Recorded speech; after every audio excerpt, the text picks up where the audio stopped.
আসসালামু আলাইকুম। 10 মিনিট স্কুলের পক্ষ থেকে সকলকে স্বাগতম। আশা করি সকলেই ভালো আছেন। আলহামদুলিল্লাহ, আপনাদের দয়ায় আমিও ভালো আছি। গতকাল আমি 3.4 যে প্রশ্নমূলা ছিল বা অনুশীলনী ছিল, এটা আমি শেষ করে দিয়েছিলাম। এর এই ধারাবাহিকতায় আমি আজ 3.5 অনুশীলনীর উদাহরণ আলোচনা করতে চেষ্টা করব ইনশাআল্লাহ।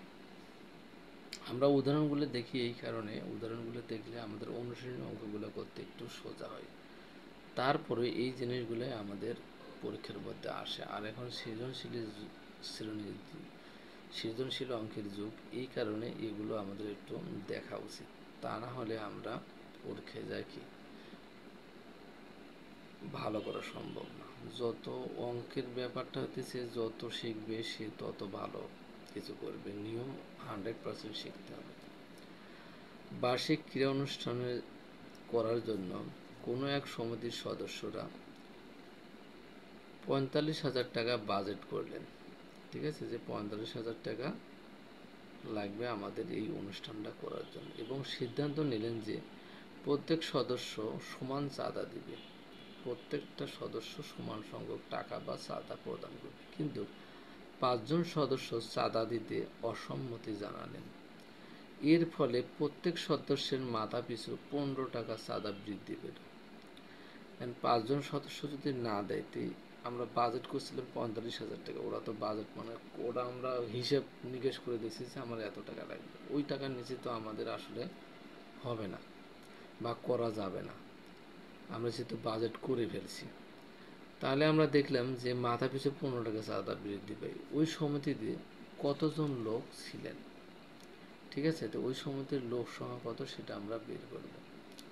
মনে করি সদস্য সংখ্যা আমরা ধরছি আর কি, সমিতির সদস্য সংখ্যা 1 জন এবং জন প্রতি চাঁদার পরিমাণ কত? ওয়াই টাকা। ঠিক আছে, তাহলে মোট চাঁদার পরিমাণ কি হবে?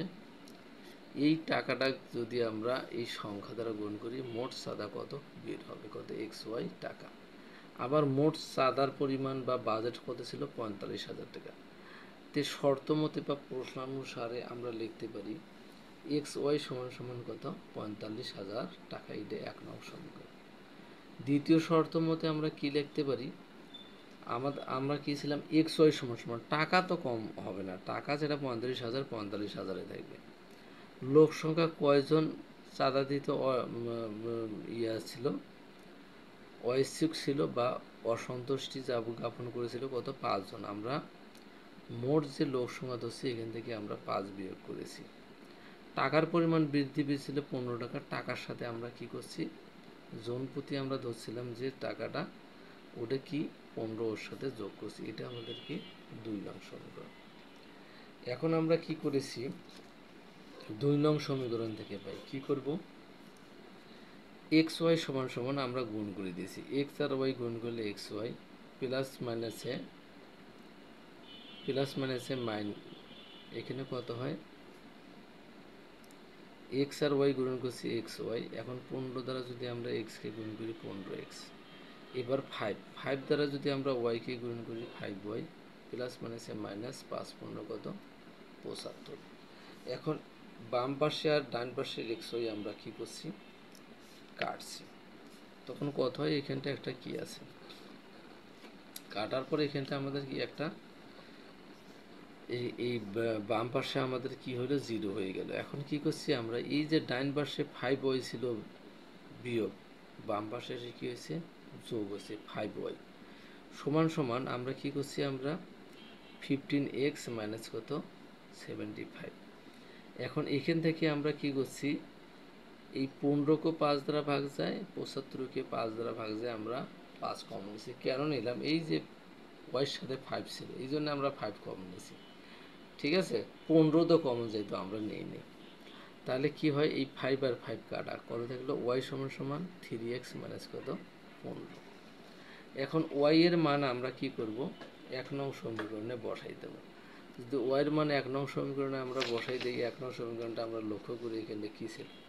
XY সমান সমান কত? 45। তো ওয়াই এর জায়গায় যদি আমরা 3x মাইনাস 15 আমরা বসাই দেব। তাহলে কি হবে, x ইন্টু 3x মাইনাস 15 সমান সমান কত, 4500। এখন আমরা গুণ করলাম 3x স্কোয়ার মাইনাস কত, 3 বাসে 15, সরি 15x কে 15x, এখন দুইটাকে যেহেতু 3 দ্বারা ভাগ যায় আমরা কমন নিয়েছি, 3x স্কোয়ার মাইনাস কত 5x সমান সমান কত 4500। এখন এই 3টা গুণন ছিল, আমরা ডান পাশে গিয়ে কি হয়েছে, ভাগ হয়েছে।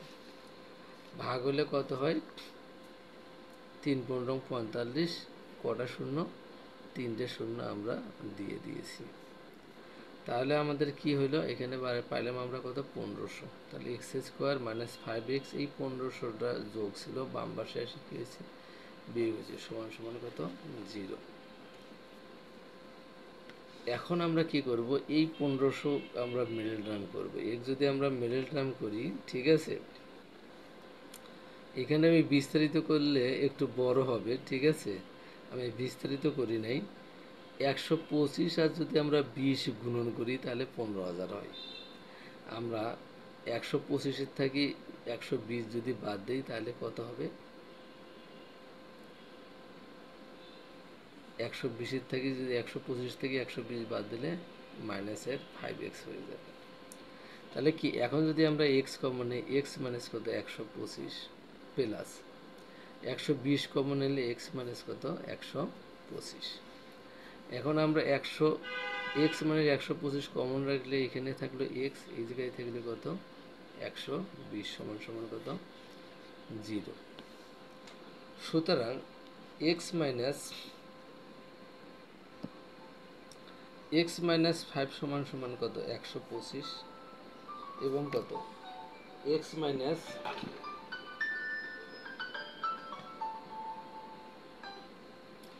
x প্লাস 120 সমান সমান কত 0। তাহলে কি হলো, এটা মাইনাস ছিল ডান পাশে গিয়ে প্লাস হয়েছে, আর এই 120 প্লাস ছিল ডান পাশে গিয়ে মাইনাস হয়েছে। মানুষের সংখ্যা, লোক সংখ্যা, সদস্য সংখ্যা, এগুলো কোনোদিনও ঋণাত্মক হইতে পারে না। আমরা একটা শর্ট নোট করছি, সেই জন্য কি 120 গ্রহণযোগ্য নয়। অতএব নির্ণীয় সমিতির সদস্য সংখ্যা কত 125 জন। এটা আমাদের কি হবে, অ্যান্সার হবে 125 জন। এরপর আমরা 35 নং যে উদাহরণ আছে এটা একটু দেখব। 35 নং উদাহরণ কি বলছিল, রফিক একটি কাজ 10 দিনে এবং শফিক একটি কাজ কত 15 দিনে করতে পারে, তারা একত্রে কত দিনে কাজটি শেষ করতে পারবে। আমরা ধরে নিয়েছি তারা একত্রে ডি দিনে কাজটি সম্পন্ন করতে পারে। এখন রফিকের ক্ষেত্রে আমরা কি করতে পারি, রফিক 10 দিনে করে একটি কাজ, ওই একটা কাজই করবে। একদিনে করবে, একদিনে যদি করতে চায় তাহলে ওই কাজটার কম অংশ করবে, তাহলে 1/10 কত 10 অংশ। যদি ডি দিনে করতে চায় তাহলে এর থেকে বেশি দিন বেশি অংশ কাজ করবে, তাই 1 গুণন ডি ভাগ কত 10 সমান সমান কত ডি ভাগ 10 অংশ। আবার শফিক কি 15 দিনে সেম কাজটি করে, কি একটি কাজ করবে। একদিনে যদি করে ওই কাজটা তাহলে কিছু অংশ করবে, তাহলে কত 1/10 কত 15 অংশ, কাজ তখন ভাগ হয়ে যাবে। অতএব ডি দিনে করবে, বেশি সময় বেশি দিন বেশি অংশ কাজ করবে, তখন কত হবে 1 গুণন ডি ভাগ কত 15, তাহলে ডিকে ডি ভাগ কত 15 অংশ কাজ। এখন প্রশ্নানুসারে আমরা কি জানি, এই যে রফিক যে কাজটা করছে আর শফিক যে কাজটা করছে, এই কাজ দুইটার যোগফল, এই কাজের অংশ দুটি আমরা যোগ করি, তাহলে একটি কাজ হবে, মানে কি এক অংশ কাজ। তাহলে আমরা কি লিখছি, ডি ভাগ 10 যোগ ডি ভাগ 15 সমান সমান কত 1। ডি যদি আমরা কমন নেই 1/10 যোগ কত 1/15 সমান সমান কত 1। এখন আমরা কি করছি, 10 আর 15 লসাগু কত পাই আমরা 30। 10 দ্বারা 30কে ভাগ করলে 3/3 কে 3, 15 দ্বারা 30কে ভাগ করলে 2/2 কে 2, বা এখানে কত হয় আমাদের 2 আর 3 5 ভাগ কত 30, তাহলে ডি ইন্টু 5/30 সমান সমান কত 10। আমরা কাটছি 5 অক্ষে 5, 5 6 30, অতএব ডি সমান সমান কত 6। সুতরাং তারা একত্রে 6 দিনে কাজটি শেষ করতে পারে বা করতে পারবে। অ্যান্সার আমাদের কি হবে? অ্যান্সার 6 দিন বা 3 দিন। সকলের শারীরিক সুস্থতা কামনা করে আজকের মতো এখানে শেষ করছি। আল্লাহ হাফেজ।